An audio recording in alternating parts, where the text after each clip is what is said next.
नसीब वाले हैं जिनके सिर पर पिता का हाथ होता है। जिद भी पूरी होती है अगर पिता का साथ होता है। हेलो एवरीवन, आपके साथ मैं हूँ शिवानी, आपकी दोस्त एंड होस्ट। आपको तो पता ही है पापा की परी होती हैं बेटियाँ। बात ज़्यादा पुरानी नहीं है जब एक बेटी अपने पिता से स्कूटी के लिए ज़िद करती है। एक सुबह पापा ऑफिस के लिए निकल रहे थे। बेटी ज़िद पर अड़ी थी कि उसे स्कूटी चाहिए। उसके सारे दोस्त कॉलेज स्कूटी से ही आते हैं। उसे एम्बैरस होना पड़ता है, उसके पास स्कूटी नहीं है और उसे ऑटो से आना जाना पड़ता है। पापा अपनी बेटी की मनोदशा समझ सकते थे, लेकिन पापा की आर्थिक स्थिति उस वक्त ठीक नहीं थी कि वो अपनी बेटी को स्कूटी लेकर दे पाते। लेकिन बेटी की जिद थी कि उसे वह स्कूटी आज के आज चाहिए। पिता बेटी से काफ़ी प्यार करते थे, बचपन से ही उसकी सारी ख्वाहिश पूरी करते आ रहे थे।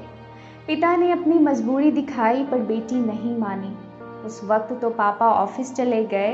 बेटी ने पिता से बात करना बंद कर दिया था, मगर पिता ने ऑफिस से ही बेटी को मनाने की बहुत कोशिश की, पर बेटी ने फ़ोन नहीं उठाया। पिता इतने तनाव में चले गए कि उनके छाती में दर्द होने लगा। पिता तुरंत अपने बॉस के पास जाकर अर्जेंट लोन पास करवाया, शोरूम गए और बेटी की खुशी के लिए स्कूटी खरीद ली। पापा ने बेटी को फिर फ़ोन किया ये बताने के लिए कि उसकी स्कूटी शाम तक पहुंच जाएगी, लेकिन बेटी अब भी कॉल नहीं ले रही थी। बेटी अब भी नाराज़ थी। पापा का चेस्ट पेन बढ़ता ही जा रहा था। आखिर में पिता को हार्ट अटैक आ गया। स्कूटी घर पहुंच गई। बेटी स्कूटी देखकर बहुत खुश हुई, हद से ज़्यादा, पर पापा नहीं दिखे। पीछे पीछे कोई एम्बुलेंस आ गई। सब परेशान हो गए, आखिर कौन हो सकता है उसमें। बॉडी बाहर निकाली गई। बेटी ने देखा वो पापा थे।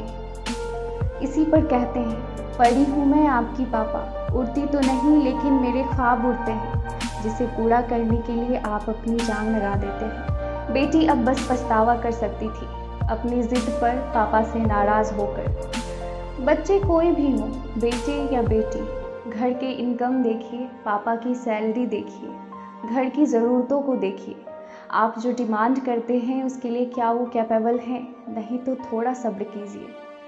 पापा आपकी ख्वाहिशों को कभी नज़रअंदाज नहीं करते। इस दुनिया में बिना स्वार्थ के सिर्फ माता पिता ही प्यार कर सकते हैं, बाकी सब मोह माया है।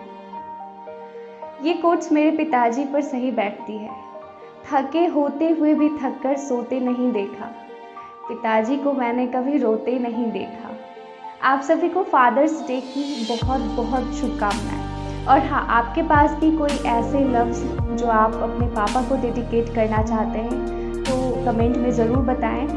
और ऐसी कहानियाँ मेरी आवाज़ में सुनने के लिए चैनल को ज़रूर सब्सक्राइब कर लें और बेल आइकॉन प्रेस करना मत भूलें, ताकि मेरे आने का नोटिफिकेशन आपको मिल जाए। शुक्रिया।